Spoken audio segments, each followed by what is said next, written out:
தமிழ்நாடு கலை இலக்கிய பெருமன்றம் முன்னெடுத்திருக்கிற மகத்தான இலக்கிய பணியான நாளும் ஓர் அதிகாரம் என்கிற தலைப்பின் கீழ் வான்புகழ் வள்ளுவனது திருக்குறளை இணைய வாயிலாக முற்றோதல் வாயிலாகவும், முற்றோதலை தொடர்ந்து உரைப்பொழிவின் வாயிலாகவும், உரையை தொடர்ந்து பின்னூட்டத்தின் பகிர்வின் வாயிலாகவும் உலகத் தமிழர்களை நோக்கிய ஒரு நெடுந்தூர பயணத்தை நாம் தொடர்ந்து பயணித்துக் கொண்டிருக்கிறோம். தோழமைகளே, ஆளுமைகளே, நம்முடைய இணையவழி தொடர் என்பது திருக்குறள் மட்டும். இன்றைக்கு 59ஆம் நாள் நிகழ்வில் 58வது அதிகாரமான கண்ணோட்டம் என்கிற அதிகாரத்தை இன்றைக்கு நம்மோடு முற்றோதல் செய்வதற்காக தத்துணூரை சார்ந்த மீனாட்சி ராமசாமி மெட்ரிக் பள்ளியினுடைய அருமை மாணவர் பி அபிவர்மன் அவர்கள் இணைந்திருக்கிறார்கள்.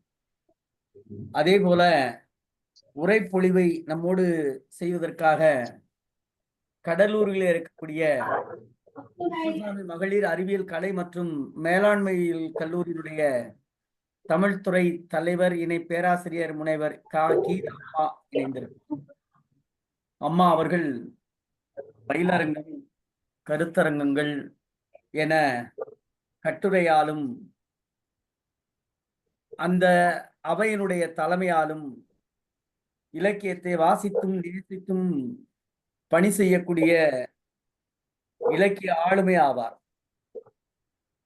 கண்ணதாசன் தமிழ்ச்சங்கம் அம்மா அவர்களுடைய இலக்கிய பணியை பாராட்டி திருவள்ளுவர் விருது வழங்கி இருக்கிறது. தனது முனைவர் பட்ட ஆய்வினை மனோன்மணியம் சுந்தரனார் பல்கலைக்கழகத்தில் நிறைவு செய்த அம்மா அவர்கள் கல்வியலிலும் தன்னுடைய பட்டப்படிப்பை நிறைவு செய்த பேராசிரியர் ஆவார். 22 ஆண்டுகளுக்கு மேலாக கல்வி பணியில் தொடர்ந்து பணி செய்து வரக்கூடிய ஆளுமை. பல்வேறு பட்டிமன்றங்களின் நடுவராக, கவியரங்கத்தினுடைய கவியாளராக, கவியரங்கத்தினுடைய தலைமையாளராக இலக்கிய பணியால் சிறப்பிக்கிற அம்மா அவர்களை பாராட்டி பசுமை வாசல் பவுண்டேஷன் வாய்மை சக்கரா மாமன விருது 2024 வழங்கி அமைப்பிற்கும் அம்மா அவருடைய இலக்கிய சிறப்பிற்கும் பெருமை சேர்த்தது. இப்படி பல்வேறு நிலைகளில் பணி செய்யக்கூடிய தமிழ்துறையினுடைய தலைவர் இணை பேராசிரியர் முனைவர் அம்மா கீதா அவர்கள் இன்றைக்கு உரைப்பொழிவால் நம்மோடு இணைந்திருக்கிறார்கள். 2 ஆளுமைகளையும் வரவேற்று 58வது அதிகாரமான திருக்குறளினுடைய 58வது அதிகாரமான கண்ணோட்டம் என்கிற அதிகாரத்தை முற்றுதல் செய்வதற்காக தத்தனூர் மீனாட்சி ராமசாமி மெட்ரிக் பள்ளியினுடைய 7ஆம் வகுப்பு பயிலக்கூடிய மாணவர் பி அபிவர்மன் அவர்களை அன்போடு அழைக்கின்றோம்.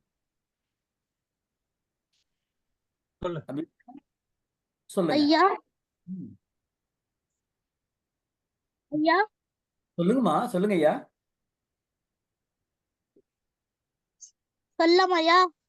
சொல்லுங்க சொல்லுங்க. அனைவருக்கும் இரவு வணக்கம். எனது பெயர் வே அபிவர்மன்.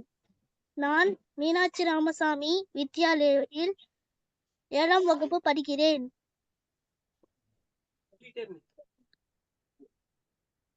அதிகாரம் 58 கண்ணோட்டம். கண்ணோட்டம் என்னும் கழிப்பெருங்காரிகை உண்மையான் உண்டி உலகு கண்ணோட்டதுள்ளது உலகியல் அச்சிலார் உண்மை நிலக்கு பொறை கண்ணெண்ணா பாடத்து ஏபின்றே கண்ணெண்ணாம் கண்ணோட்டம் இல்லாத கண் உளப்போல் முகத்தவன் செய்யும் அளவினால் கண்ணோட்டம் இல்லாது கண் கண்ணிற்கு அணிக்கலம் கண்ணோட்டம் அத்தின்றேல் புண்ணென்று உணரப்படும். மண்ணோடு ஈந்த மரத்தனையர் தன்னோடு ஏந்து கண்ணோடாதவர் கண்ணோட்டம் இல்லவர் கண்ணிலர் கண்ணுடையார் கண்ணோட்டம் இன்மையும் இல் கருமம் சிதையாமல் கண்ணோட வல்லாருக்கு உரிமை உடைத்தியுள்ளது. ஒருத்தாற்றும் பண்பினார் கண்ணும் கண்ணோடி பொறுத்தாற்றும் பண்பே தலை பெயகண்டோம் நஞ்சுண்டமைவர் நயத்தக்க நாகரிகம் வேண்டுபவர்.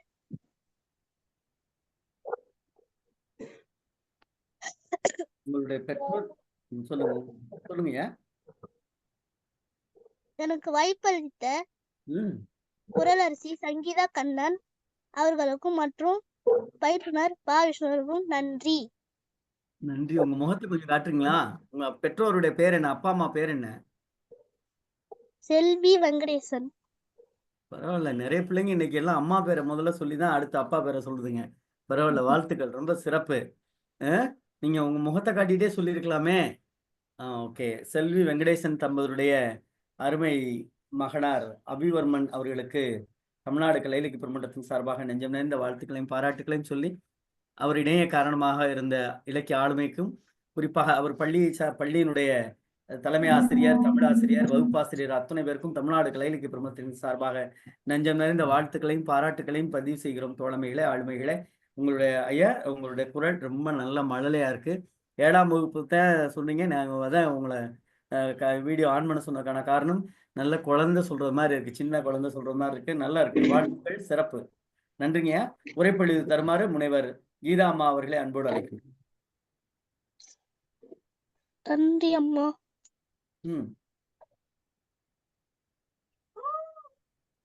கேக்குதுங்களா? ஐயா கேக்குது அம்மா. கீதா அம்மா வீடியோ ஆன் பண்ணிக்கலாமா? ஆன் பண்ணிக்கலாம் ஐயா.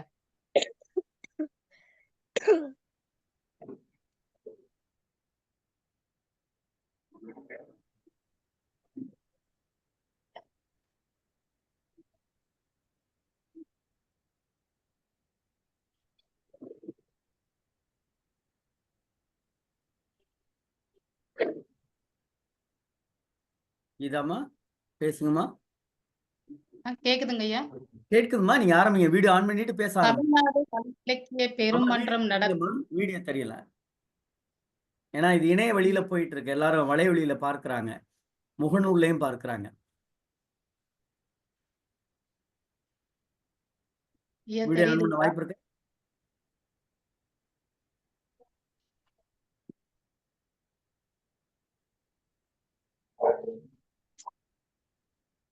ஐயா கேக்குதுங்களா? கேட்குதுமா, வீடியோ ஆன் பண்றீங்களான்னு கேட்டேன். இந்த பாக்குறேன்.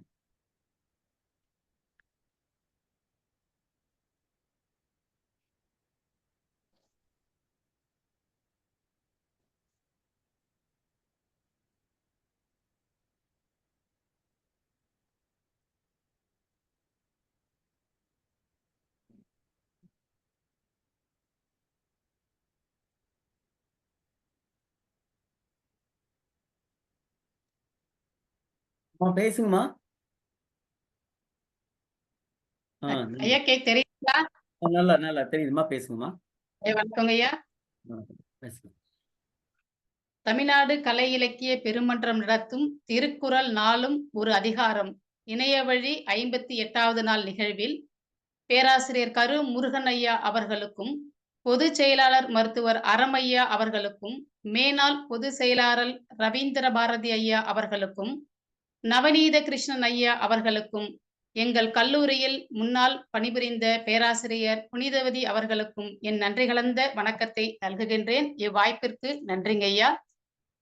மேலும் முற்றோதல் செய்த மாணவர் அபிவர்மன் அவர்களுக்கு எனது நெஞ்சம் நிறைந்த பாராட்டுக்கள்.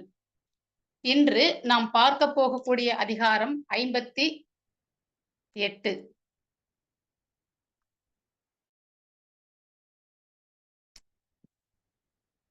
கண்ணோட்டம்.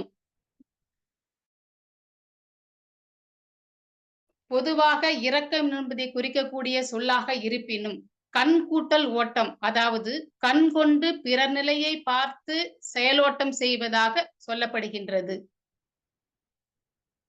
மேலும் தண்டிக்க வேண்டிய சமயங்களில் சிறிது கருணை காட்டுவதும், இரக்க உணர்வும் தயவு செய்வதும் கண்ணோட்டம் எனப்படும். மனம் நெகிழ்தலை கண்காட்டும் பொழுது கண்ணோட்டம் என்ற மெய்ப்பாடு தெரிவதாக முனைவர் தமிழண்ணல் அவர்கள் குறிப்பிட்டுள்ளார். அவை மட்டுமன்றி, இதே கண்ணோட்டத்தை பற்றி ஐயன் வள்ளுவர் அவர்கள் செங்கோன்மை எனும் அதிகாரத்தில் ஓர்ந்து கண் ஓடாது இறை புரிந்து யார் மாட்டும் தேர்ந்து செய்வதே முறை, இந்த குறள்ல கண்ணோட்டம் கூடாது என்ற நடுநிலைமை சூழல்ல ஆராய்ந்து, யாரிடம் கண்ணோட்டம் அதாவது இரக்கம் காட்டாது இறையாண்மை புரிந்து எவராயினும் அவர் செய்கை தேர்ந்து செய்வதே அரசியல் முறை என்று செங்கோலுக்கு விளக்கம் சொல்கின்றார். அதே இடத்தில் ஓரிடத்தில் கண்ணோட்டம் வேண்டும் என்றும் இன்னோரிடத்தில் கண்ணோட்டம் கூடாது என்றும் சொல்வது முரணல்ல. அவை சூழலுக்கு ஏற்ற அரணாகத்தான் நாம் மேற்கொள்ள வேண்டும். ஆகவே நல்ல இடத்தில் நல்லவையாகவும் தீய இடத்தில் தீயவையாகவும் கொண்டால் மட்டுமே நாம் கண்ணோட்டத்தை பயன்படுத்திக் கொள்ள முடியும். கண்ணோட்டம் என்பது பிறரது துயரம் கண்டு இரங்கும் பண்பையும் பிறர் குற்றத்தை மன்னிக்கக்கூடிய பெருந்தன்மையும் குறிப்பதாகும். இக்காலகட்ட சூழலில் மன்னிக்கக்கூடிய தன்மை எவர் மட்டும் இல்லை. ஆகையால் தான் எண்ணற்ற கொலைகளும் கொள்ளைகளும் சமூகத்தில் அரங்கேறி கொண்டு வருகின்றது என்பது என்னுடைய கருத்து. இவை மட்டும் இல்லாமல் இவை உண்டாவதற்கு கண்ணோட்டம் என பெயர் ஆயிற்று. அதாவது கொடுங்கோன்மையும் வெறுவந்த செய்தலும் நாட்டை கெடுத்து காடாக்கும். வெறும் சட்ட ஆட்சியாக மட்டும் இல்லாமல் மனிதாபிமான முறையில் நாடு ஆள வேண்டும் என்பதை வலியுறுத்தவே இவ்வதிகாரத்தை அடுத்து கண்ணோட்டம் வைக்கப்பட்டது. எனினும் இவ்வதிகாரம் நாடாள்வோருக்கு மட்டுமின்றி அனைத்து மக்களுக்கும் அனைத்து சமுதாயத்தினருக்கும் இது பொருந்தும் என்பதே என்னுடைய கருத்து. மேலும் கண்ணோட்டம் என்ற சொல் இரக்கம் காட்டுதல் என்ற பொருளேயே ஆளப்பட்டுள்ளது.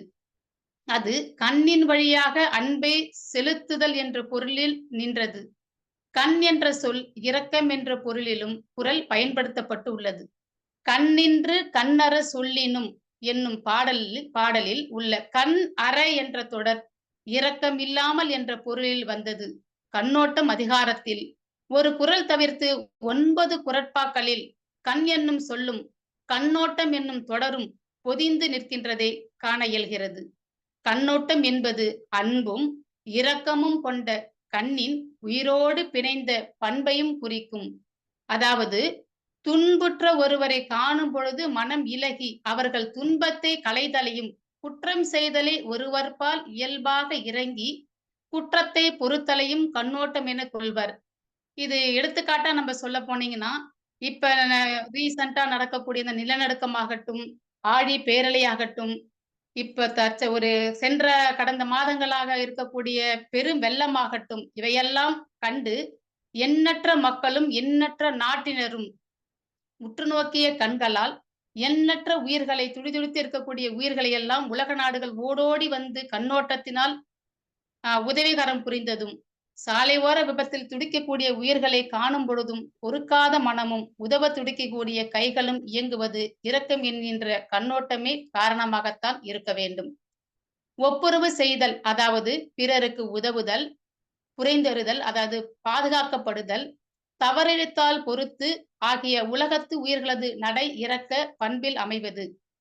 இந்த பண்பு தனி மனிதருக்கு தேவை, சமுதாய அளவிலும் தேவை. அதாவது இந்த கண்ணோட்டம் என்ற பண்பு தனி மனிதனுக்கு மட்டும் இல்லாமல், ஒரு தனி மனிதன் மட்டும் அந்த செயலை செய்ய முற்படாமல் இந்த சமூகத்தில் இருக்கக்கூடிய ஒவ்வொருவரும் அதை பொறுப்பு எடுத்துக்கொண்டு செய்தால் இந்த கண்ணோட்டம், வள்ளுவருடைய நோக்கம், கண்ணோட்டம் என்ற அதிகாரம் சிறப்புறும் என்பது என்னுடைய கருத்தாக இங்கே பதிகின்றேன். பரிபெருமாள் என்ற, அதாவது பண்பு அனைவருக்கும் வேண்டும் என்பதை வற்புறுத்ததே கண்ணோட்டம். பரிபெருமாள் என்ற உரையாசிரியர், இது உலகத்தார் பலர் ஆதலால் குற்றம் செய்வார் மிகுதிருப்பர், அதற்கெல்லாம் தண்டனை செய்யின் உலகம் ஒன்று இல்லையாம், அதற்காக பொறுக்க வேண்டுமென பொறுக்க வேண்டும் என்று மன்னிக்கும் குணத்தை கண்ணோட்டம் என குறிப்பதாக சொல்கின்றார். மூவா அவர்களோ கண்ணோட்டம் என்ற பண்பு இல்லையானால் ஒருவரை ஒருவர் சீறுவதும் சிதைப்பதுமே வாழ்க்கையாக இருக்கும். அதற்கு உதாரணமாகவும் ஐயா கூறியுள்ளார். புலியும் மற்ற கொடிய விலங்குகளும் வாழும் காடு போல நாடும் மாறி தோன்றும். ஆகையால் உலகத்தில் சமுதாய அமைப்பிற்கும் கண்ணோட்டம் அடிப்படையாக இருக்கின்றது. ஒருவரை ஒருவர் பார்க்கும் பார்வையிலேயே உள்ளத்தில் நெகிழ்ச்சி புலப்பட வேண்டும். அந்த கண் பார்வையால் தான் அன்பு கொண்டு பழக முடிகின்றது. ஏற்கனவே நமக்கு பகையாளியாக இருந்தாலும் சரி, பகை நோக்கத்தோடு பார்த்தே இருந்தால் அவர்களுடைய அன்பான அன்பும் கருணையும் பண்பும் வெளிப்படாது. ஆகையால் எந்த சூழ்நிலையிலையும் தவறுதான கண்ணோட்டத்தில் ஒருவரை நோக்காமல் அன்பு கலந்த, கருணை கலந்த, இரக்கம் கலந்த அன்போடு நம் கண்ணை நோக்கினால் எவ்விடத்தும் அமைதியே நிலவும் என்பது அனைத்து உரையாசிரியர்களுடைய கருத்தாக நாம் காணலாம். மேலும் எவ்வளவு அழிவுகளும் விளைவிலும் பெருகி வாழ்ந்து வருகிறது. 20, 30 கூடி வாழ்கின்ற, கவலையில்லாமல் காற்றிலும் ஒளியிலும் கலந்து விளையாடுகின்ற விலங்குகளாகட்டும், பறவைகளாகட்டும், அவைகள் எல்லாம் கற்பாலைகளத்தில் ஒதுங்கி பதுங்கி பகலில் வெளிவர அஞ்சி அடைபட்டு கிடப்பதில்லை. வெட்ட வெளியில் வாழ்ந்து மகிழ்கின்றன. மக்கள் வாழ்க்கையும் இப்படித்தான். பிறரோடு பழகி கண்ணோட்டம் உடையவர்களாக இயந்து வாழ்வதே மக்கட்பண்பு என்றும் எண்ணற்றவரும் கருத்து கூறுகின்றனர். அதனாலதான் 100,000கணக்காக கூடி வாழ்வதும் பெரிய பெரிய சமுதாயம் அமைத்து வாழ்வதும் இயல்பானவாக உள்ளன என்ற விளக்கம் கண்ணோட்டம் என்ற சொல்லில் பொருள் நன்கு தெளிவுபடுகின்றது. கண்ணோட்டம் என்பதற்கு பழகியவரை கண்டால் அவர் சொல்வதை மறுக்க முடியாமை என்று பல உரையாசிரியர்கள் பொருள் கூறுகின்றனர். பழகிட்டோம், நல்லதோ கெட்டதோ கண்ணோட்டத்தோடு உற்று நோக்கும் பொழுது அவர் பிழையாக கூறினாலும் நாம் பார்க்கக்கூடிய பார்வையில அவை நல்லவையாகவே நாம் எடுத்துக்கொண்டால்தான் அவை நல்லவையாகவே இல்லை என்றால் அவை தவறுதலாகவே ஏற்றுக்கொள்ளப்படும். இவற்றையேதான் அனைத்து உரையாசிரியர்களும் கூறுகின்றனர். மேலும் கண்ணோட்டம் என்பது சீதையை தவறான கண்ணோட்டத்தில் ராவணன் பார்க்க நேர்ந்திருந்தால்தான் ராமாயணத்தில் அவ்வளவு பிரச்சனைகளை ராமன் பார்க்க வேண்டியதாக இருந்தது. கூனி ராமனை தவறான கண்ணோட்டத்தில் சிறுவயதில் உற்று நோக்காமல் இருந்திருந்தால் கைகேயிக்கு வாங்கிய 2 அதாவது ராமன் காற்றுக்கு சென்று 14 ஆண்டுகள் கஷ்டப்பட வேண்டிய அவசியம் இருக்காது என்பது என்னுடைய எண்ணம். அது மட்டும் இல்லாமல் ஒருத்தாற்றும் பண்பினார் கண்ணும் முன்னோடி பொறுத்தாற்றும் பண்பேதலே, அதாவது தண்டிக்கக்குரிய தன்மை உருவத்தில் கண்ணோட்டம் செய்வது பொறுத்து காட்டும் பண்பு. இப்பயும் சரி அப்பயும் சரி ஒரு பழமொழி சொல்வாங்க, மாமியார் உடைத்தால் மண் சட்டி, மருமகள் உடைத்தால் பொன் சட்டி.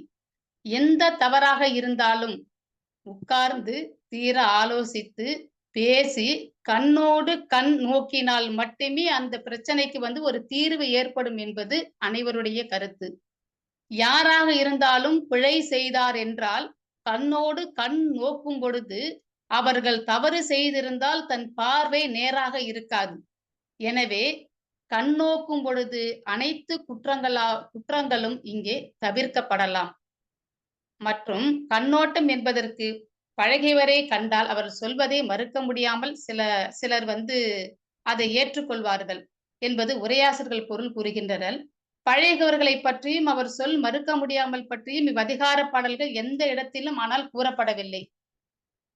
பெயர்கண்டு, அதாவது 580 என தொடங்கும் பாடல் பொருள் அடிப்படையில உரையாளர்கள் அவ்விதம் கூறினார் போலும் மற்ற எல்லா பாடல்களிலுமே இறக்கப்படுதல் என்ற பொருளையே கண்ணோட்டம் என்ற சொல் ஆளப்படுகிறது என்பது சரியான பொருளாக ஏற்றுக்கொள்ளப்படுகின்றது. அவை மட்டும் இல்லாமல் கண்ணோட்டம் என்னும் கழிபெறும் காரிகை உண்மையான் உண்டு இவ்வுலகு என்ற பாடல்ல கண்ணோட்டம் என்ற பண்பையே பேரழகு என புனைந்து உரைக்கப்படுகிறது. அது அழகு என்று சொல்ல எண்ணிய அழகிய பெண் என்கின்றார் வள்ளுவர். பின் பெருமழகு என கூட்டி சொல்கின்றார். அப்படியும் அவருக்கு நிறைவு உண்டாகவில்லை போலும். கழி பேரழகு என குறிப்பிடுகின்றார். அழகு என்ற ஒரு சொல்லே இங்கு போதுமானது. ஆனாலும் உண்டாலம்ம உலகு என்ற அழுத்தமான கருத்துக்கு ஏற்ப கழி பெரும் என்ற 2 அடைகள் அழகுக்கு கொடுத்து பாடலை செழுமையாக்குகின்றார். செங்கோன்மையில் ஓர்த்து கண்ணோடது யார் மாட்டும் தெரிந்து சொல் செய்வதே முறை என்று கண்ணோட்டமின்றி நடுநிலையில் இயங்கும் என்று அரசுக்கு அறிவுறுத்தப்பட்டது. கண்ணோட்டம் பற்றிய அதிகாரத்தில் கரும் சிதமையால் கண்ணோட வல்லாருக்கு உரிமை உண்டு இவ்வுலகு என்றும் அளவினார் கண்ணோடுக என கூறப்படுகிறது. இவை முரண்படுவது போல தோன்றினாலும் அவை முரண்கள் அல்ல. செங்கோன்மையில் கூறியது நீதித்துறையில் நடுநிலைமை தவறாது இருக்க, இங்கு கூறியது அரசாட்சிக்கு கேடு வராமல் இருப்பதாகவும் கொடுங்கோலாக இல்லாமல் தடுப்பதற்காகவும் ஆக கொள்ளப்படுகின்றது. பார்க்கும் ஆற்றல் உள்ளவர்கள் அனைவரும் உள்ளத்தில் ஈரம் உண்டு, அது கண் வழி கண்ணோட்டமாக வெளிப்படும் என்பதை முழுமையாக நம்புகின்றார் போலும் வள்ளுவர். கண் என்ற ஒன்று ஒருவிடம் இருந்தால்தான் அவர் கண்ணோட்டம் உறுதியாக உண்டு என்று கூறுகின்றார். இன்று எண்ணற்ற பிரச்சனைகளுக்கு காரணமே சரியான நோக்குதல் இல்லாதல் போலும். ஆகையால் தான் எண்ணற்ற பிரச்சனைகளை இன்று சமூகம் சந்தித்து வருகின்றது. இன்று ஒரு 2 மாதங்கள் அன்று 3 மாதங்கள் மட்டுமே திருமண வாழ்க்கை. பிறகு சரியான கண்ணோட்டம் இல்லாத காரணத்தினால்தான் எண்ணற்ற விவாகரத்துக்கள் ஆகின்றது என்பது இன்றைக்கு சமூக ஆர்வலருடைய கருத்தாகவும் சொல்லப்படுகின்றது. எனவே கண்ணோட்டம் என்பது ஒருவருடைய நோக்கும் தன்மையை பொறுத்தே உள்ளது. அதாவது மதியையும் விதியால் வெல்லலாம் என்பார்கள். ஆனால் அந்த மதியையும் விதியையும் வெல்லாததை கூட நேருக்கு நேராக பார்க்கக்கூடிய கண்ணோட்டத்தால் நிகழும் என்பது என்னுடைய ஆணித்தரமான கருத்தாக சொல்லப்படுகிறேன். மேலும் இரக்கம் என்று சொல்லப்படுகின்ற பேரழகு இருப்பதனால் இவ்வுலகம் இருக்கிறது என்கிறது 571வது குறள். 572வது குறளோ உலக இயக்கம் கண்ணோட்டத்தினால் மட்டுமே நிகழ்கிறது. அப்பண்பு இல்லாதார் உள்ளமை நிலத்திற்கு சுமையாகவும் கொல்லப்படுகிறது. யார் ஒருத்தவங்க சிறந்த கண்ணோட்டத்தர நோக்காம இருக்காங்களோ அவங்க இங்க நிலத்துல இருப்பதே வேஸ்ட் அப்படின்ற அளவுக்கு மிகுந்த கடுமையான வார்த்தைகளால் வள்ளுவர் கூறுகின்றார். இப்படி வார்த்தைகளை கூறினாலும் எண்ணற்றவர்கள் வள்ளுவர் வழி வாழ்ந்தாலும் சரியான கண்ணோட்டத்தில் இன்றும் சமூகம் நடைபயணிக்காது இருப்பதே எண்ணற்ற பிரச்சனைகளுக்கு காரணமாக அமைகின்றது. 573வது குறட்பாவில் பாட்டுக்கு பொருந்தாவிடில் இசை என்று சொல்வோம். அதாவது பாட்டுக்கு பண் சிறந்தது, இரக்கமில்லாத இடத்தில் கண் எண்ணத்துக்கு அப்படி என்று கூறுகின்றார். அதாவது எவ்வித பிரச்சனையாக இருந்தாலும் இரக்கம் என்று இருந்தால் அப்பிரச்சனைக்கு தீர்வு வரும் என்பதே இப்பாடலின் கருத்து. 574வது குறள்ல இரக்கத்தின் அளவறிந்து ஓடாது கண்கள் முகத்தில் உள்ளது போன்று இருப்பதென்று வேறென்ன பயனை செய்யும் ஒருவருக்கு கண் என்பது ஒன்று இருக்கு. ஆனா அவர்கள் இரக்கமில்லாத கண்ணை கொண்டிருப்பதால் அவருக்கு கண் இருந்தும் இல்லாதவருக்கே சமமாகவே கருதப்படுவார் அப்படி என்று குறிப்பிடுகின்றார். 575வது குறளில் கண்ணிற்கு அணியாக உள்ளது கண்ணோட்டம். இந்த கண்ணுக்கு, இந்த முகத்துக்கு, இந்த உடலுக்கு அனைத்திற்கும் அழகு செய்யக்கூடியது, அணிகலனாக இருக்கக்கூடியது கண்ணுதான். அந்த கண்ணிற்கு அழகாக இருக்கக்கூடியது கண்ணோட்டம். அது இல்லையானால் கண் புண்ணென்று கொல்லப்படுகின்றது. கண்ணுன்னு அது சொல்றதுக்கு பதில் அதை புண்ணு என்று சொல்லுங்கள் அப்படி என்கின்றார் வள்ளுவர். மேலும் 577வது குறளில் இரக்க உணர்வு இல்லாதவர்கள், கண் இல்லாதவர்கள் கண்ணை பெற்றிருப்பர், கண்ணோட்டம் இல்லாமல் இருக்க மாட்டார்கள் என்பதை சொல்கின்றார். கண் இருக்கும், ஆனால் கண்ணோட்டம் இல்லாதவர்களாகவே அவர் செயல்படுவார். 578வது குறளில் செயல்பாடு கெடாமல் இரக்கம் காட்ட வல்லவர்களுக்கு உரியது இவ்வுலகம் என்கிறது. 579வது குறளில் தண்டிக்கும் வலிமையை உடையவர்களுக்கு இரக்கம் காட்டி பொறுத்து நல்வழிப்படுத்தும் குணமே தலையாது என குறிப்பிடுகின்றார். இந்த காரணத்தினால்தான் இன்றும் நீதித்துறைகள் நல்ல விதமாக செயல்படுகிறது என்பதுதான் என் கருத்து. ஏனென்றால் பிரச்சனைகளா இருப்பினும் நீதித்துறையில் இருக்கக்கூடிய நீதி அரசர்கள் எடுத்தவுடனே தீர்ப்பை வழங்குவது இல்லை. சிறந்த கண்ணோட்டத்தால் உற்று நோக்குவதால் தான் எண்ணற்ற குற்றங்கள் அங்கே தவிர்க்கப்படுகின்றது, தகர்க்கவும் படுகின்றது. 580வது குறட்பாவில் விரும்பக்கூடிய நாகரிகத்தை வேண்டுபவருக்கு நஞ்சு ஊற்றி கொடுத்தலையே நேரில் கண்டும் அதை உண்டு அமைவுறுமாறு என்கின்றார் வள்ளுவர். மேலும் இதையேதான் திருமூலரும் அன்றே கூறியுள்ளார். படமாடு கோயில் பகவருக்கு ஒன்று இயல், நடமாடும் கோயில் நம்மவருக்கு அது ஆகா, நடமாடும் கோயில் நம்மவருக்கு ஒன்று இயல், படமாடும் கோயில் பகவருக்கு அது ஆமை என்றார். இது மனிதாபமானத்திற்காகவும் மனிதத்துக்காகவும் சொல்லப்பட்டாலும் எவர் ஒருவர் பிரச்சனைகள் இருக்கின்றாரோ அவருக்கு சிறந்த முறையில் நீங்கள் கண்ணோட்டத்தோடு நோக்கினால் இவ்வுலகில் எவ்வித உயிர்களும் சிரமத்திற்கு உள்ளாகாது என்ற கருத்தையும் அதன் மூலம் நாம் ஓரளவு எடுத்துக்கொள்ளலாம். இவை மட்டும் இல்லாமல் வள்ளலார் அவர்களும் வாடிய பயிரை கண்டபோதெல்லாம் வாடினேன் என்று கூறினார்.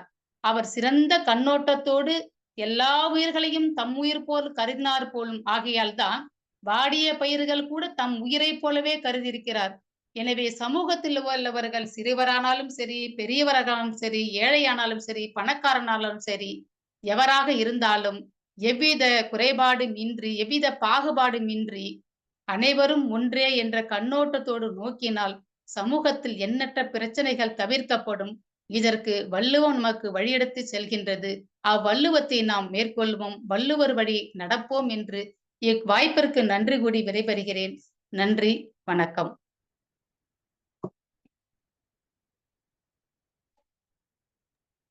நன்றி தோழமையே, மிக்க மகிழ்ச்சி பேராசிரியர் அவர்களுக்கு.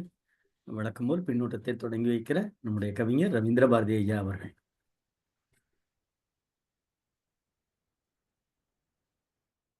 கவிஞரே. தோழமைகளுக்கு என்னுடைய வணக்கம். தெரியுதா? தெரியுது தெரியுது தெரியுது. கேக்குதா? கேட்குது கேட்குது கேட்குது. மகிழ்ச்சி மகிழ்ச்சி மகிழ்ச்சி. முற்றோதல் செய்த குழந்தைக்கு என்னுடைய வாழ்த்துக்கள். ஒரு 7ஆம் வகுப்பு படிக்கிற குழந்தை. நன்றி ஐயா. மகிழ்ச்சிமா மகிழ்ச்சிமா. 100 ஆண்டு காலம் வாழ்க, நோய் நொடி இல்லாமல் வாழ்க. குரல் பொழிவு செய்தவர் சகோதரி அவர்கள் மிக அருமையாக உரைகளிலிருந்து மேற்கோள்களை எடுத்துக்காட்டி உலகியல் நுட்பங்களோடு வாழ்வியல் கருத்துக்களை இணைத்து வேண்டும், வாழுகின்ற மனிதர்களுக்கெல்லாம் பரந்த கண்ணோட்டம் இருக்க வேண்டும் என்று அழகாக கண்ணோட்டத்தினுடைய ஒரு பொருளை நுட்பமாகவும் ஆழமாகவும் விரிவாகவும் எடுத்து உரைத்திருக்கிறார்கள். இந்த கண்ணோட்டம் என்பது ஒரு அருமையான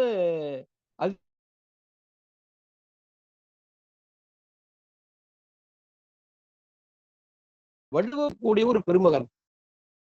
அதனால்தான் மனித எல்லா உயிர்களுக்கும் எல்லா உறுப்புகளும் சிறந்தவைதான். ஆனால் கண் தான் இந்த உலகத்தை பார்க்க உதவுகிறது, இந்த உலக நிகழ்ச்சிகளை பார்க்க உதவுகிறது, இந்த உலக பொருள்களை கண்டு அனுபவிக்க இயல்கிறது.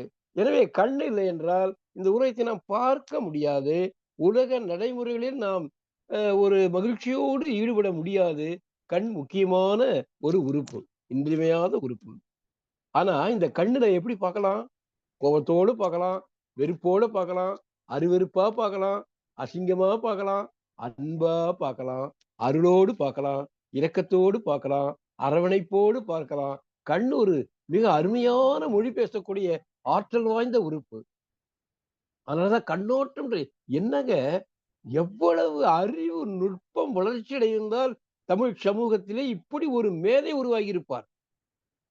இப்படி கண்களை வைத்தே ஒரு மனிதனுடைய அத்தனை உணர்வுகளையும் கண்களால் வெளிப்படுத்த முடியும் என்பதை அறிந்து மிக மேதைத்தன்மையோடு சொல்லியிருக்கிறானே. ஆஹா, கண்ணோட்டம் என்னும் கழிபெறும் காரிகை உண்மையானே உண்டி உலகம். இந்த உலகம் ஏண்டா அழியாம இருக்குதுன்னு கடலுள் வாய்ந்த இளம்பெரு என்று ஒரு சங்ககால மன்னன் பாடினார். இந்திரனுடைய அமிர்தமே கிடைச்சா கூட தனிச்சு உண்ண மாட்டாயா.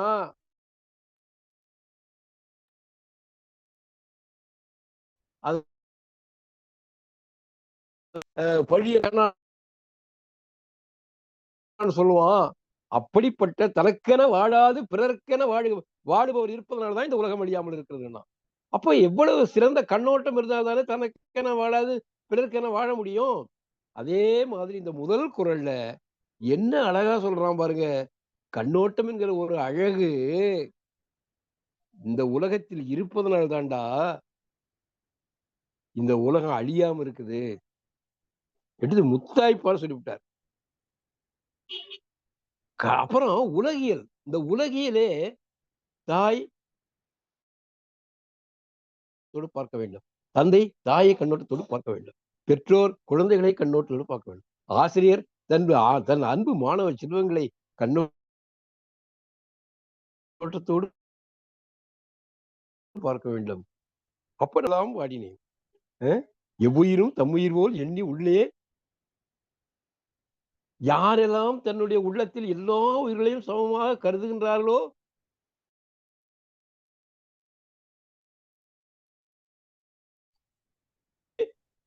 உள்ளத்துல நடனம் ஆடுகிறார்னு சொன்னார் வள்ளலார்.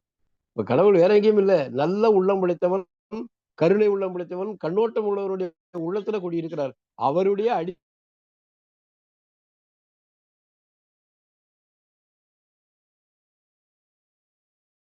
நான் விளைகிறேன். பாரதி கூட சொல்ற பாருங்க, அழக்கம் இனி உண்டோ நம்மில் அந்த வாழ்க்கை இனி உண்டோ, புலனில் வாழ்க்கை இனி உண்டோ.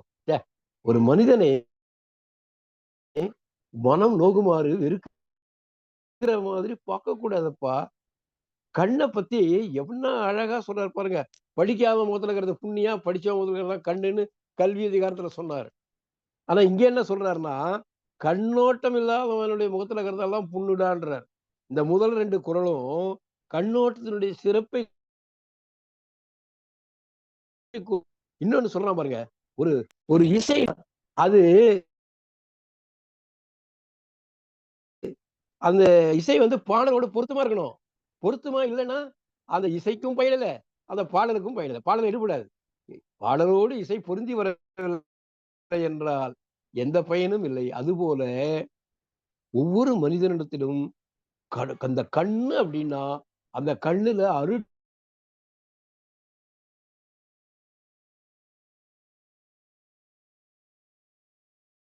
எல்லோரையும் அரவணைக்கக்கூடிய ஒரு அன்பு தெளிவிய பார்வை அது மிக குறிப்பிடப்படுகிறது. ஆகவே இந்த குறளும் கண்ணோட்டம் வந்து ஒரு அளவோடு கண்ணோட்டம் இல்லைன்னா கூட அவன் கண்ணுல முகத்துல இருக்கிறது சும்மா இருக்கலாமே தவிர கண்ணு கிடையாது. முகத்துல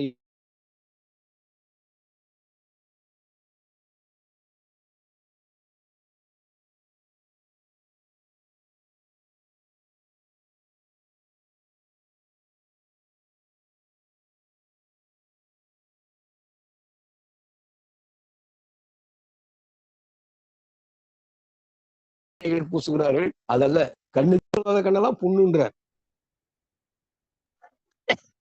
இந்த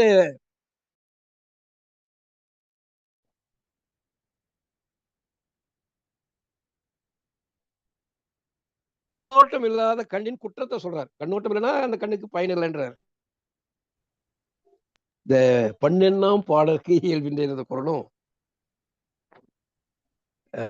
மண்ணோடு ஏய்ந்த மரத்தனையர் சான் கண்ணோடு ஏய்ந்த கண்ணோடாதவர், கண்ணோடு ஏய்ந்த கண்ணோடாதவர்.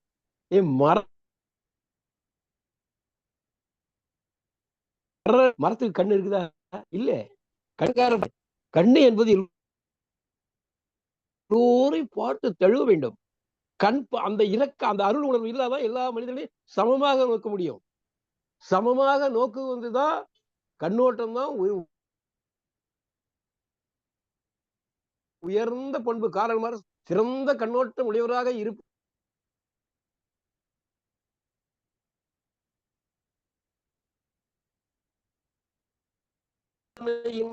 முழு தொகுப்பாக காரல் மார்க்ஸ் வெடித்தெடுக்கிறார். அதை லெனின் வந்து நடைமுறைப்படுத்துறார். நம்ம வள்ளுவர் அழகாக எடுத்து விளக்கி சொல்லுகிறார். அதனாலதான் நம்முடைய பேராசான் ஜீவா அவர்கள் ஒவ்வொரு கம்யூனிஸ்டும் திருக்குறளை படிக்கிறோம். அவன் எப்படியா கம்யூனிஸ்டா இந்த பச்சை தமிழன் பச்சை பொதுவுடைமைவாதி. பச்சை என்பது ஒரு ஆழ்ந்த பொருள் உள்ளது. பச்சை என்றது உண்மையின் வலிமை நிறைந்தது. பச்சைனா வெளிப்படையானது.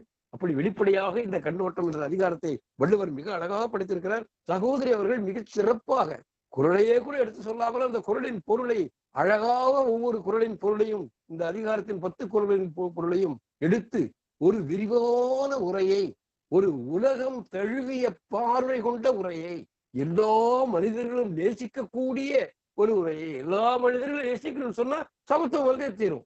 சமத்துவத்துக்கு அடிப்படையே எல்லாரையும் அன்போடு பார்ப்பதுதான். அதுதான் உன்னுடைய கண் வந்து எல்லோரையும் அரவணைக்கணுமப்பா. அதனால்தான் ஜீவா துறவிகளிலிருந்து புரட்சியாளர்களிலிருந்து அத்தனை பேர்களையும் அவர் அந்த தன்னுடைய கண்ணோட்டத்தோடு பார்ப்பதனால்தான் ஜீவா பேராசனாக விளங்கினார்.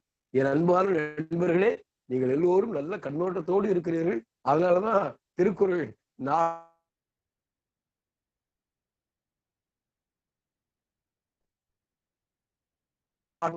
கதைக்கு பெருமன்ற இலக்கிய குழுவிற்கும் நம்முடைய பொதுச் செயலாளர் அவர் என்னென்னதான் பண்ணியிருக்கிறார் பாருங்க. அழகிரிசாமி, நம்ம கீரா, நம்ம தமிழ் மொழி இதெல்லாம் முடிச்சுட்டு ஆசான் திருக்குறளுக்கு வந்து இருக்கிறார். இந்த பேராசான் நம்முடைய தமிழ் சமூகத்தினுடைய மிக பெரும் சொத்து, இந்த உலகத்தின் சொத்தையா நாம் உலகத்துக்கு வழங்கிய நன்கொடை திருக்குறள். அன்பு நண்பர்களே, உங்கள் அனைவருக்கும் வணக்கம். நன்றி. நன்றி கவிஞரே. தோழர் சிவசுப்பிரமணியன் தோழர். அன்பான தோழர்கள் அனைவருக்கும் வணக்கம். இன்னைக்கு முற்றோதல் செய்த மாணவர் அபிபர்மன் நல்ல அருமையாக உச்சரித்து பொருள் விளங்கும்படி சொன்னாரு. நெறியாளர் அவர்கள் முகத்தை காட்ட சொன்னார். அப்போது வரவில்லை அவர். பிறகு கொஞ்ச நேரம் கழிச்சு 2 தடவை வந்தாரு. அவர் முற்றோதல் சொல்லும்போது, குறள்களை சொல்லும்போது காதுக்கு இனிமையாக இருந்தது. அவரை பார்த்ததும் கண்ணுக்கும் மகிழ்ச்சியாக இருந்தது. ரொம்ப நன்றிங்க. மனதுக்கு இதமாக இருந்தது. அவருக்கு பாராட்டுகளும் வாழ்த்துக்களும். நன்றிங்க ஐயா. உரை நன்றி நன்றி நன்றிடா நன்றியப்பா. உரைப்பொழிவாளர் முனைவர் கீதா அவர்கள் ஆற்றலுக்காக அருமையாக குறளை விளக்கினார். அதே சமயம் மேற்கோள்களையும் சிறந்த முறையில் தந்தார். பிறகு தன்னுடைய சொந்த கருத்துகள் என்றும் சொல்லி நிறைவுபடுத்தியிருக்கிறார். அருமையான ஒரு உரைப்பொழிவு. அவருக்கும் பாராட்டுகளும் வாழ்த்துக்களும். பொதுவா அந்த கண்ணோட்டம் அப்படிங்கிறது அருட்பார்வை. அந்த கண்ணு அழகா இருக்கணும்னா அருட்பார்வை இருக்கணும். கண்ணுக்கு அணிகலன் அருட்பார்வை.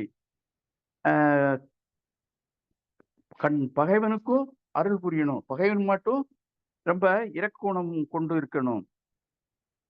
கண்ணோட்டம் இல்லாதவர்கள் பூமிக்கு பாரம் என்றே சொல்லியிருக்கிறார் திருவள்ளுவர். இல்ல கண்ணோட்டம் இருந்தால்தான் இந்த கண்ணோட்டம் செயல் எப்படி பிரதிபலிக்குன்னு பாருங்க. சிபி சக்கரவர்த்தி, மனுநீதி சோழன், பாரிவள்ளல் இவங்களுக்கெல்லாம் கண்ணோட்டம் இருந்ததுனாலதான் அவங்க அந்த மாதிரி செயல்களை எல்லாம் செய்திருக்காங்க என்றே சொல்ல தோன்றுகிறது. ஆக இந்த கண்ணோட்டம் என்பது கொடையையும் செய்ய தெரியுது, கொடை கொடுக்க செய்யும். அதே மாதிரி தியாக மனப்பான்மையையும் வளர்க்கும். அது ரொம்ப முக்கியம். இந்த ரெண்டும் சொல்லப்படாதது என்றாலும் நான் அதை சுட்டி காட்டுகிறேன். அடுத்து இந்த கண்ணோடி ஏந்த மரத்தனையர் கண்ணோடி ஏந்து கண்ணோடாதவர் அப்படிங்கிற மரத்தனையர்னு வேற சில இடங்கள்லயும் சொல்லியிருக்காரு. அறம்போலும் கூர்மையரேனும் மரம்போல்வர் மக்கட்பண்பு இல்லாதவர் அப்படின்னு சொல்லியிருக்காரு. இதுல என்ன புலப்படுதுன்னு சொல்லியிருக்கிறார்.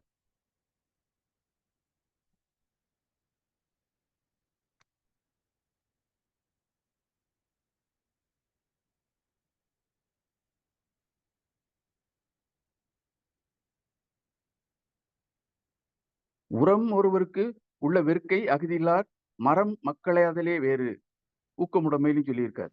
இதுல என்ன இதுனா, மரம் அப்படின்னு சுட்டி காட்டும் போது திருவள்ளுவர் சில மரங்கள் அவ்வளவு பயன் இருக்காது, அந்த மரத்தோடு ஒப்பிடுகிறார். அது மற்றபடி அதற்கும் உயிர் உண்டு, சுவாசிக்கிறது, எல்லாம் செய்கிறது, நல்ல நமக்கு பயன் தருகிறது. அதான் திருவள்ளுவர் இன்னொரு பாடல்ல சொல்லியிருப்பாரு, பயன் மரம் உள்ளூர் பழுத்துட்டால் செல்வம் நயன் உடையான் கண்ணின் பட்டியின் அப்படின்னு சொல்லியிருக்காரு. ஆக மரங்கள்லையும் பட்ட மரம், வீணாக இருக்கக்கூடிய மரம், அதுக்குத்தான் இந்த மாதிரி மோசமானவங்களை ஒப்பிட்டு சொல்லுகிறார். நல்லவங்களை நல்ல மரத்திற்கு ஒப்பிட்டு சொல்லுகிறார். அதை ரொம்ப பகுத்து வித்தியாசப்படுத்தி தெரிஞ்சு கொள்ளணும் என்று சொல்லிக்கொள்ள விரும்புகிறேன். அடுத்து கடைசி பாடல், சிறப்பரிய ஒற்றின்கண் செய்யின் இல்ல 9வது பாடல், சரி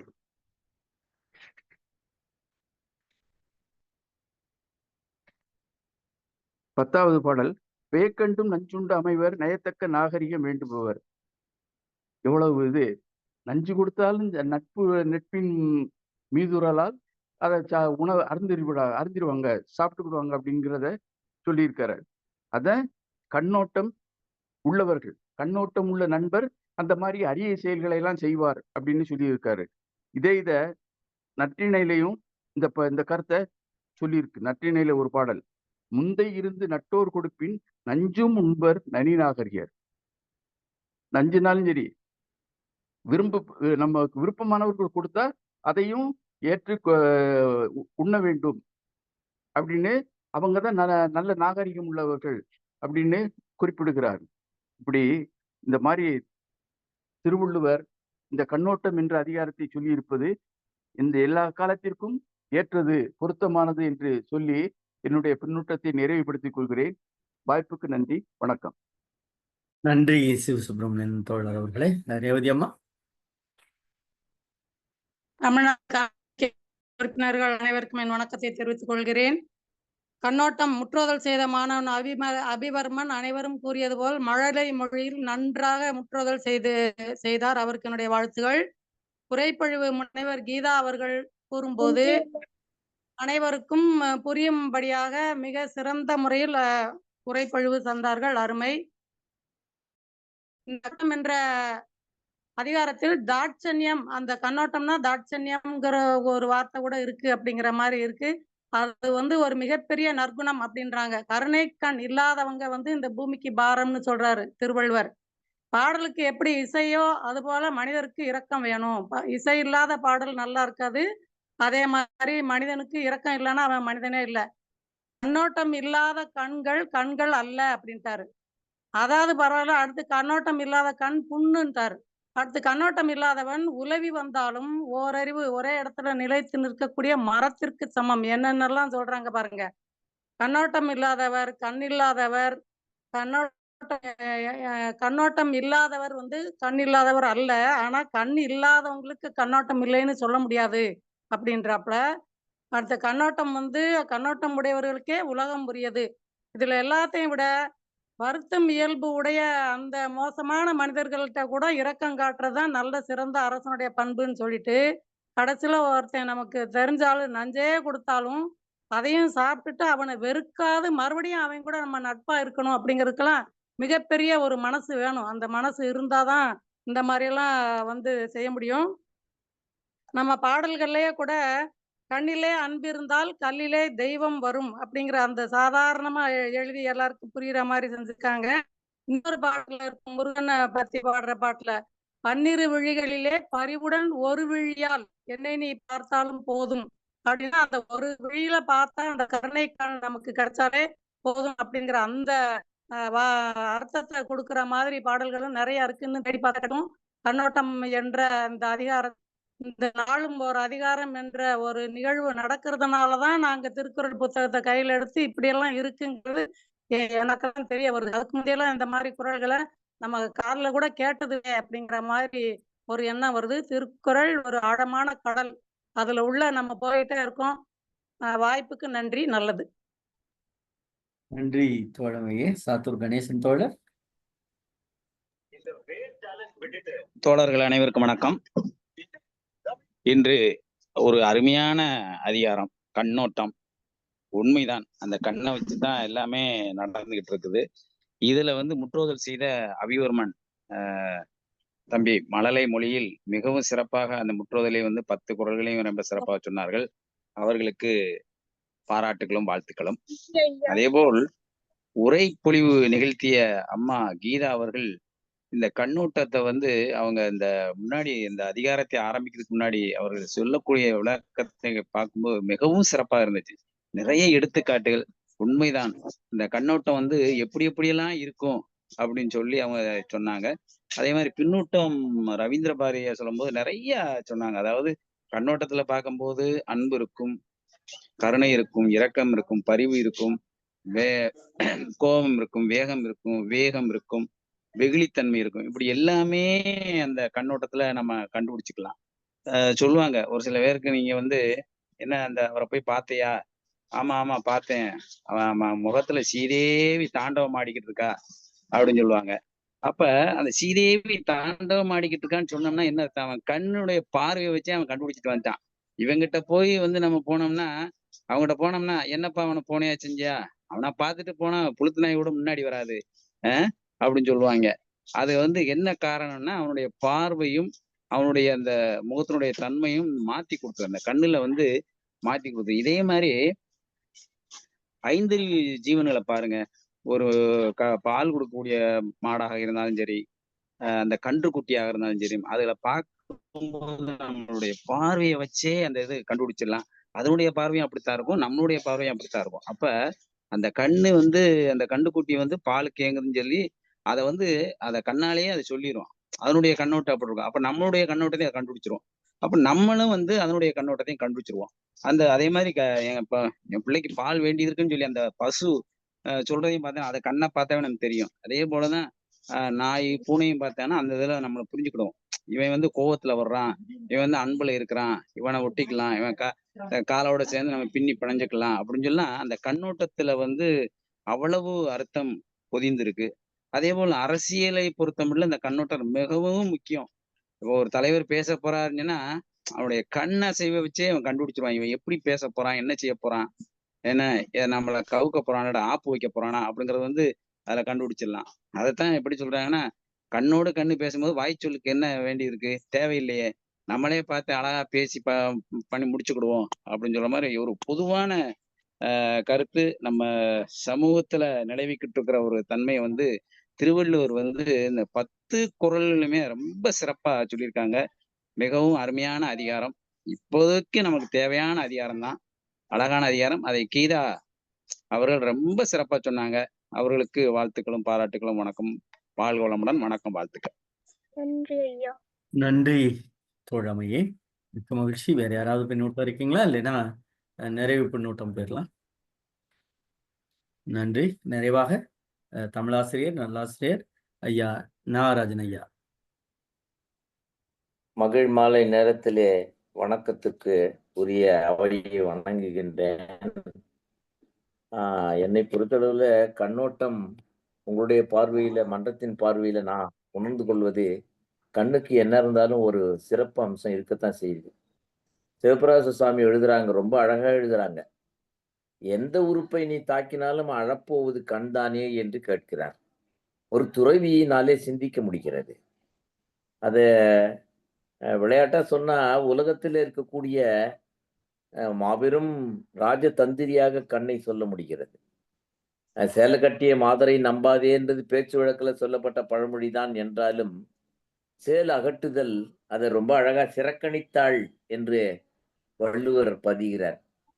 அவ 2 தன்மையுமே சொல்றார். எதிலார் போல பொது நோக்கு காதலர் கண் இருக்கக்கூடிய வாய்ப்பையும் சிந்திக்கிறார். அப்போ இன்பத்துப்பால்ல கண்ணுக்கு ஏதோ ஒரு முக்கியத்துவம் தருகிறார். ஆனால் பொருட்பாலில் தர முடியுமா என்று கேட்டால், அங்கே தான் நம்முடைய ரவீந்திர பாரதி ஐயா சொன்னதை நான் வழிமொழிய வேண்டும். அவர் சொல்லுகிறார், எவ்வளவு பண்பட்ட ஒரு சமூகம் பல காலம் வாழ்ந்ததற்கான சுவடுதான் வள்ளுவன் என்கிற மாபெரும் கொடை என்று சொல்லுகிறார். இன்றைய ரவீந்திர பாரதி ஐயாவுடைய கண்ணோட்டத்தை நான் ஏற்றுக்கொள்கிறேன்.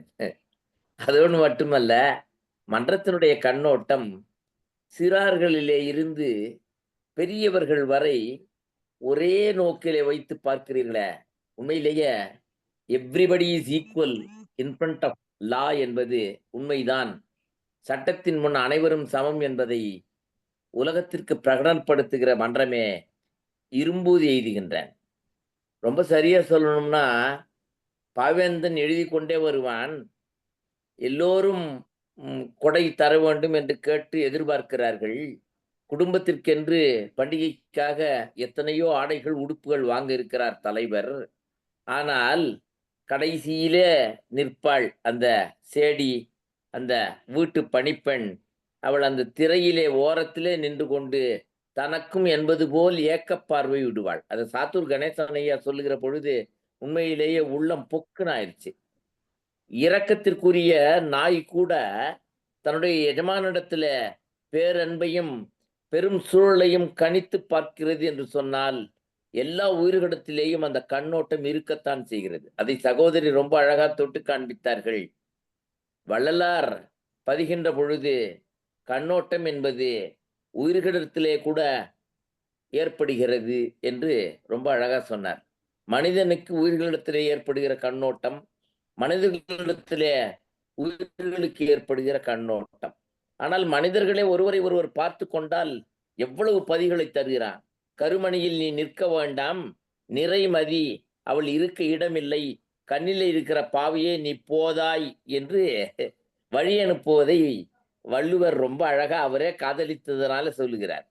வாசுகியை காதலித்து எழுதினாரோ என்னவோ தெரியல, ரொம்ப ஆச்சரியம். அதே நேரத்தில் இன்னொன்னு சொல்றாரு, கண்ணுள்ளார் ஆகையினாலே நான் மை எழுத மாட்டேன் அவர் என்னுடைய கண்ணிலேயே இருக்கிறார் என்று ஒரு தலைவி சொல்வதை பதிகிறார்.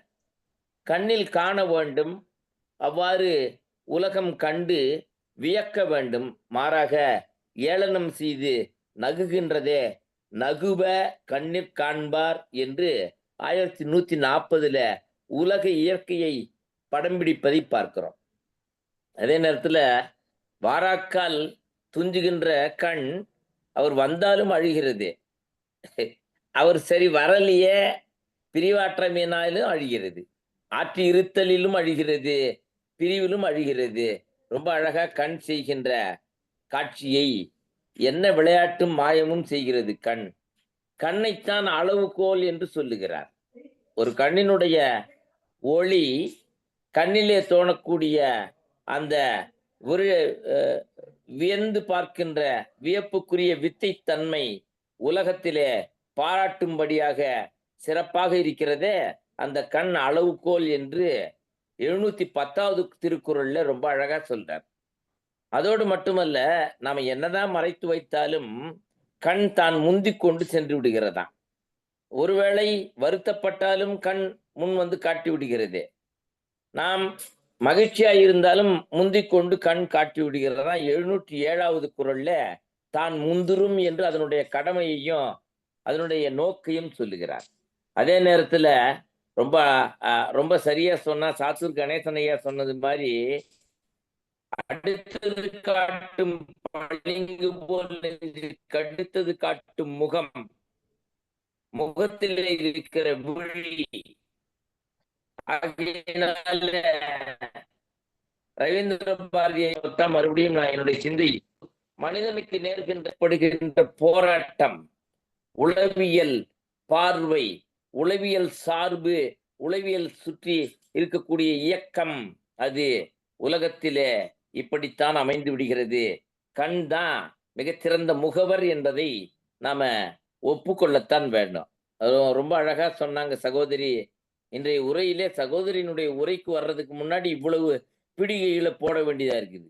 ஏனென்றால் மாபெரும் சிந்தனை களனாக இன்றைக்கு treasure of all cumulative thoughts, collective thoughts, ரொம்ப அழகா சகோதரி ஒரு கீதோபதேசத்தை நிகழ்த்தி விட்டார்கள்.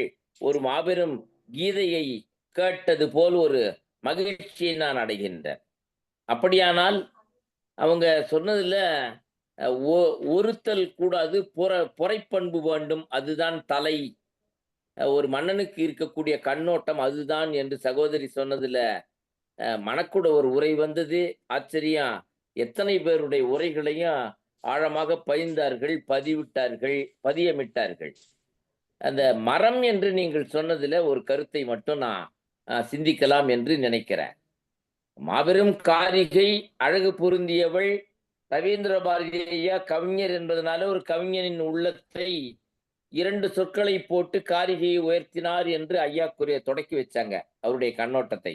ஆனால் அந்த காரிகை கூட அழகற்றவளாக வீழ்கிறாளே என்று சொன்னால், பயனற்ற மரம், பயன்மரம் உள்ளூர் பழுத்தற்றால் என்கிற ஒப்புமையிலே சிவசுப்பிரமணியன் ஐயா ரொம்ப அழகா அதை பொறித்து காண்பித்தார்கள். ஆகையினால இந்த மாபெரும் இளைஞர்கள் கூட்டத்துல நான் இப்படி சிந்திக்கின்றேன், உள போல ஒருவனுக்கு எவன் பாராட்டு எது தரும் என்று சொன்னால் கண் பெற்று தரும். ஆகையினால மிகச்சிறப்பான பொறையுடைமை தேவைதான். கவிப்பேரரசு வைரமுத்து சொல்லுவார் இல்லையா, மரம் என்றா சொன்னீர் வள்ளுவரே என்று வாதுக்கு அழைப்பார், கவிஞர் இல்லையா. ஆனால் இந்த மன்றம் உரைக்காரர்களையும் உரை பொழிவாளர்களையும் மிக சிறப்பாக உள்ளத்திலே வைத்து உள்ள கண்ணினாலே படித்திருக்கிற மிகச்சிறப்பான முற்றோதல் செய்த சகோதரரையும் ஓர் நிறையிலே கொண்டு வந்து நிறுத்துகிறதே, மன்றம் வெற்றி பெற்று விட்டது என்று சொல்ல ஆசைப்படுகிறேன். கருமம் சிதையாமல் கண்ணோட்டம் இருக்க வேண்டும் என்று சொன்னால், உலகத்திலே நம்மை போல சிறப்பான தகுதி வாய்ந்த தக்கவர்கள் வள்ளுவனுடைய சுவட்டிலே செல்கின்றவர்களை இல்லாமல் அல்லது இருக்கிறார்கள் என்று சுட்ட முடியும். இல்லாமல் என்று சொன்னால் கண்ணோட்டம் இல்லாதவர்கள், இருப்பவர்கள் என்று சொன்னால் மாமன்றத்தையே சொல்லலாம். ஆகையினால have a cheerful day. Whereas lovely, worthy life will be come to you. The gracious looks that which you practice by your tuneless, even your tuneless songs will get soon. It will be glitter like jewels of ice என்று சொல்லி ஆங்கிலத்தில தமிழில் இருக்கிற கருத்துக்களை சொற்களாக வரித்து பார்த்தேன். மகிழ்ச்சியாகத்தான் இருக்கு. Whereas kind looks, it will sensible, mankind will be there என்று சொல்லி வாய்ப்புக்கு நன்றியை சொல்லி இடமமைகின்றேன். நன்றி, வணக்கம். நன்றி நல்லாசிரியர் அவர்களே, மிக்க மகிழ்ச்சி. அம்மா கீதாம்மா, எதுவும் நிறைவா நீங்க சொல்றீங்களா? வாய்ப்புக்கு மிக்க நன்றிங்க ஐயா. தவிர்க்க முடியாத சூழ்நிலை காரணமாக நான் கிராமத்திற்கு வந்ததுனால் எனக்கு நீங்கள் பேசிய எதுவுமே எனக்கு தவறு இல்லாதனால புரிந்து கொள்ள இயலவில்லை. இருப்பினும் வாய்ப்புக்கு அனைவருக்கும் நான் நன்றி கூறுகின்றேன். நன்றிங்க ஐயா. ஒன்றும் இல்லைம்மா, நீங்க வலையொலி மூலமா நீங்க அப்பப்போ பதிவேற்றம் பண்றோம். நீங்களும் அந்த குழுவில் இருக்கீங்க. நாளும் ஒரு அதிகாரம்ங்கிற குழுவில் அதில் பாருங்க. இப்போ நிறைவாக நம்முடைய பொதுச் செயலாளர் பேச போறாங்க, கேளுங்கம்மா. நிறைவாக நம்முடைய தமிழ்நாடு கலை இலக்கிய பெருமன்றத்துடைய பொதுச் செயலாளர் தொலைமிக்க மருத்துவர் தா. ரமையா. வணக்கம். அனைவருக்கும் வணக்கம். இன்னைக்கு முற்றோர் செய்த குழந்தை தன்னுடைய மழலை சொற்களில் மிக அருமையா சொன்னாங்க. கீதாமா ரொம்ப அருமையா வள்ளலார் திருமூலர்ல இருந்து கண்ணோட்டம்ன்றது இந்த எப்படி நாம் பார்க்க வேண்டும் என்று, இந்த கண்ணோட்டம் என்பதை கண்ணோட்டம் என்னும் களிப்பெரும் காரிகை உண்மையான் உண்டி உலகு, அது மிகப்பெரிய தா. பாண்டியன் அவருடைய அரசியல் பொருளாதாரமும் திருக்குறளும் அப்படின்னு ஒரு நூல்ல இதை முக்கியமான குரலாக எடுத்து ஆண்டிருப்பார். ஏன்னா இன்னைக்கு ஆளக்கூடிய உலகில் ஆளும் சக்திகளிடம் கண்ணோட்டம் இருப்பதால் தான் இந்த உலகம், இது உண்மையும் கூட.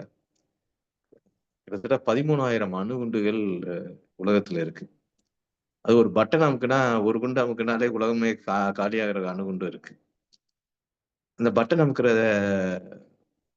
உரிமை மிகப்பெரிய வல்லரசு நாடுகளிடம் இருக்குது. இந்தியாவும் அத்தகைய ஒரு நாடுகளில் ஒன்றுதான். ஐநா சபை அணு ஆயுதத்தை சட்டவிரோதம் என்று அறிவித்து விட்டாலும் ஐநா சபையின் உத்தரவுகளை யாரும் கேட்பதாக இல்லை. சமீபத்தில் கூட நமது அமெரிக்க அதிபர் ட்ரம்ப் உலக சுகாதார நிறுவனத்திலிருந்து வெளியேறுகிறார். சுற்றுச்சூழலை பாதுகாக்கக்கூடிய பாரிஸ் ஒப்பந்தத்திலிருந்து வெளியேறுகிறார். ஒருவேளை கண்ணோட்டம் இல்லாம போச்சுன்னா இந்த உலகமே காலியாயிரும். அப்படிப்பட்ட ஒரு சூழலில் தான் நாம் வாழ்ந்து கொண்டு இருக்கின்றோம். இன்னொரு குறள் மண்ணோடு ஏந்த மரத்தனையர்.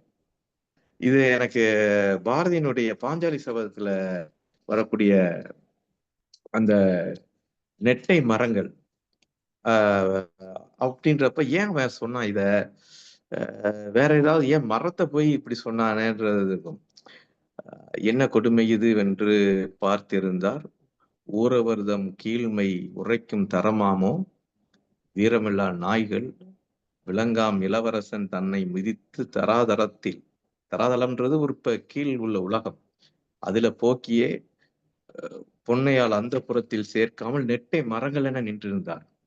இந்த இதுல மரமும் மண்ணும் அசைறதில்லை, அது நகர்வதில்லை. இயக்கம் இருக்கிறது, அதுக்குள்ள இயக்கம் இருப்பது, ஆனால் நகர்வதில்லை. கண் நகர்கிறது. கண்ணோட்டம்ன்றது அதுல நகரக்கூடிய கண்களில் கண்ணோட்டம் இருக்க வேண்டும், இல்லை என்றால் மரத்தை போன்றதாகின்றது. பிறகு தண்டிக்கும் போதும் கூட கண்ணோட்டம் இருக்கணும், நஞ்சு கொடுக்கும் போதும் கண்ணோட்டம் இருக்குன்றது கம்பன் ஒரு இடத்துல கூட கையாண்டிருப்பான். விபீஷ்ணன் அடைக்கலம் கேட்கிறான். அப்ப ராமன் தன்னுடைய சேனைகளை கூப்பிட்டு கேட்கிறான். அப்ப லட்சுமணன் சொல்றான், எல்லா படை தளபதிகளும் சொல்றாங்க அவனை கொன்னு விடுவோம்ட்டு. அனுமன் மட்டும்தான் இல்லை, அவனுக்கு அடைக்கலம் கொடுக்கலான்பான். அப்ப ராமன் பேச ஆரம்பித்ததாக கம்பன் சொல்லுவான். இன்று வந்தான் என்றுண்டோ எந்த யாயை முன்பு கொன்று வந்தான் என்றுண்டோ புகழது கூறுகின்றான். தொன்று வந்த அன்பு செய்யும் துணைவனும் இவனை பின்றும் என்றாலும் நம்பால் புகழின்றி வேறு எது உண்டு. அதாவது என்னன்னா, இன்னைக்கு நம்ம அடைக்கலம் கேட்கிறான், அவனுக்கு நம்ம கொடுத்தா ஆகணும். இவன் யாரா இருக்கலாம், என்னுடைய தாயையும் தந்தையும் முன்னாடி கொன்னவனா கூட இருக்கலாம். இந்த வள்ளுவத்தினுடைய அதிகாரத்தை எல்லாம் கம்பன் அதில் ஏத்தி இருக்கிறானோ என்று சொல்றது. அதுக்கப்புறம் இப்ப நம்ம சேர்த்துட்டோம். அதுக்கப்புறம் நம்மளே கொன்னாலும் பரவாயில்ல. ஆனாலும் நாம் அவனை சேர்க்க வேண்டும் என்று ராமனுடைய மனிதாபிமானத்தினுடைய உச்சமாக ராமனை கம்பன் கொண்டு வந்து காட்டும் போது கண்ணோட்டத்தை தான் அதை அடிப்படையாக வைத்து காட்டுகிறார். இந்த கண்ணோட்டம் இல்லை என்றால் இந்த உலகு இல்லை. எனவே மிக சிறந்த அதிகாரம். அம்மா வந்து ரொம்ப அருமையா சொன்னாங்க. நம்ம ரவீந்திர பாரதி தோழர் மார்க்சுக்கு மிகப்பெரிய கண்ணோட்டம் இருந்ததாக சொன்னார். உண்மைதான். உலகம் முழுக்க கண்ணோட்டம் என்பது அவருக்கு இருந்த கண்ணோட்டம் நம்மளை பார்ப்பவர்களுக்கு மட்டுமல்ல, அவர் காணாத மக்களுக்கும் கண்ணோட்டத்தோடு இருந்தார். கண்கள் பார்க்காத மக்களுக்கும், உலகம் முழுக்க உள்ள மக்களுக்கும், இயற்கைக்கும் கூட அவர் வந்து கண்ணோட்டத்துடன் இந்த உலகு நீண்டு நாள் வாழ வேண்டும் என்ற எண்ணத்தோடு அவர் அந்த கொள்கைகளை வகுத்தளித்தார். நம்ம சிவசுப்பிரமணியா, ரேவதி டீச்சர், கணேசன் எல்லாருமே மிக அருமையா சொன்னாங்க. இந்த கண்ணோட்டம் என்பதை ரேவதி டீச்சர் சொன்னது மாதிரிதான். இப்ப இந்த 4 ஒரு அதிகாரம் இல்லைன்னா இது வந்து நம்ம யாருமே இருக்கு, அதை யாரும் போய் படிக்கிறது இல்லை, செய்யறது இல்லை. ஆனால் இப்ப நம்ம இந்த 4 ஒரு அதிகாரத்தின் வகையிலாக ஒவ்வொரு நாளும் வெவ்வேறு தகவல்களை நாம் மீண்டும் மீண்டும் கேட்கும்போது ஜீவா கண்ட நனவாகும். அனைவருக்கும் நன்றி. பொதுச் செயலாளர் அவர்களே, நாளை நிகழ்வுக்கு போயிடலாம்னு நினைக்கிறேன். நாளை தினம்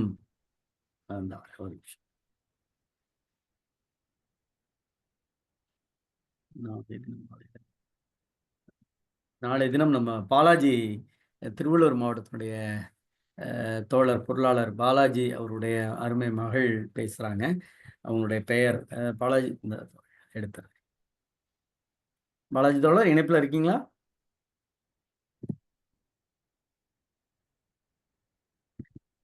அவங்க பேசுறாங்க. அவங்களோட இணைந்து முற்றோல் செய்தவர்களுக்கும் மாணவர்கள் இணைய இருக்கிறாங்க அப்படிங்கிற செய்தியோட நிறைவு செய்கிறோம். தோழர்களே, இன்றைய நாள் உண்மையிலே ஒரு மகிழ்வான நாள். இன்றைக்கு மனித வாழ்க்கையில் கண்ணோட்டம் என்பது மிகப்பெரிய சொல்லாடலாக பயன்படுத்தப்படுகிறது. காரணம், எல்லோரும் பழகுகிற பழக்கங்களும் சரி, செயல்படுகிற செயல்பாடுகளும் சரி, ஒரு கண்ணோட்டத்தின் அடிப்படையிலே இருக்கிறது. உண்மையான மனித மனங்களை தேடுவதை காட்டிலும் கண்ணோட்டத்தின் அடிப்படையிலே கணிக்கின்ற கலியுகத்திலே நாம் பயணித்து கொண்டிருக்கிறோம். ஆனால் உண்மை என்பதை அறிவது என்பது நம் கண் என்பதை, எனக்கு ரொம்ப பிடிச்ச திருக்குறள் இந்த 575வது திருக்குறள். கண்ணிற்கு அணிகலன் கண்ணோட்டம். எவ்வளவு பெரிய வார்த்தை! அது அது அப்படின்னா என்னன்னா, நீ யாரையும் தப்பா பாத்துறாத, ஏன்னா அணிகலன் என்பது அவனுக்கு பெருமை சேர்க்கக்கூடியது. அணிகலன் என்பது விளம்பரத்திற்காக கிடையாது, அது அவனுக்கு பெருமை சேர்க்கிறது. அணிகலன் என்பது நகை மட்டும் கிடையாது, நம்முடைய இந்த உடலுக்கு அணிகலனே கண் தான். எனக்கு ரொம்ப பிடிச்ச விஷயம் அந்த வரியை திரும்ப திரும்ப நான் பல இடங்களிலும் சொல்லுவது உண்டு. கண்ணிற்கு அணிகலன் கண்ணோட்டம் அத்தின்றேல் என்று உணரப்படும். இதை காட்டுமா வார்த்தை வேணும்? எவ்வளவு பெரிய வள்ளுவன் யோசிச்சு பார்க்கிறான். இந்த கண்ணை இந்த உலகத்துல பார்க்கிற பார்வை பரிபூர்ணமாக பார், தூய்மையாக பார். ஏனென்று கேட்டால் அது உனக்கான அணிகலன் என்பதை உணர்ந்து கொள் என்கிறார். ரொம்ப முக்கியம் அதான். நம்ம யாரையும் தப்பா எடை போட்டக்கூடாது, யாரையும் குறைச்சலா எடை போட்டக்கூடாது, யாரையும் சரியா எடை போடணும் அப்படிங்கிறதுக்கு இந்த கண் ஒரு காரணம். கண் என்பது கண்ணை மட்டும் குறிப்பிடவில்லை, நம்முடைய உள்ளத்தினுடைய செயல்பாடை வைத்துத்தான் குறிப்பிடப்படுகிறது. அந்த நிலையிலே தான் வள்ளுவ பெருந்தகை இதை அமைத்திருக்கிறார். அந்த அடிப்படையிலே நாம் இந்த குறளை நிறைவு செய்ததில் மகிழ்ச்சி அடைகிறோம். பாலாஜி தோழர் வஞ்சித்தீங்கன்னு நினைக்கிறேன். உங்க பாப்பா பேர் சொல்லிருங்க. நான் அந்த ஃபைல் ஓப்பன் ஆக மாட்டேங்குது. நாளைக்கு பேசுறவங்க பாப்பா பேர் சொல்லிருங்க. வினிஷா பேசுறாங்க. பாலாஜி தோழருடைய அருமை மகள் நாளைக்கு அதிகாரம் சொல்றாங்க. வாழ்த்துக்கள், நன்றி தோழர்களே. சொல்லுங்க தோழர். முதுகலை பட்டதாரி முதலாம் ஆண்டு. நன்றி தோழர்களே. நம்முடைய தோழமைகள் சொல்லுவது போல ஒவ்வொரு நாளும் நாம் ஒரு புதிய இலக்கை நோக்கி பயணிக்கிறோம். அந்த புதிய இலக்கு என்பது தேடல் என்பது எது என்றால், இலக்கியத்தை மட்டும் தேடவில்லை, மனித மனங்களை தேடி பயணிக்கின்றோம். மனித மனங்களை தேடி பயணிக்கின்ற இந்த பயணத்தில் ஜீவா கண்ட கனவோடு கரம் பிடித்து பயணிக்கிற நாம் இலக்கை சரியாக எட்டி விடுவோம் என்கிற நம்பிக்கையோடு நாளை தினம் இரவு 8 மணிக்கு தமிழ்நாடு கலை இலக்கிய பெருமன்றம் 4 ஒரு அதிகாரம் என்கிற தலைப்பின் கீழ் சந்திப்போம், இணைவோம். நன்றியும் வாழ்த்துக்கள்.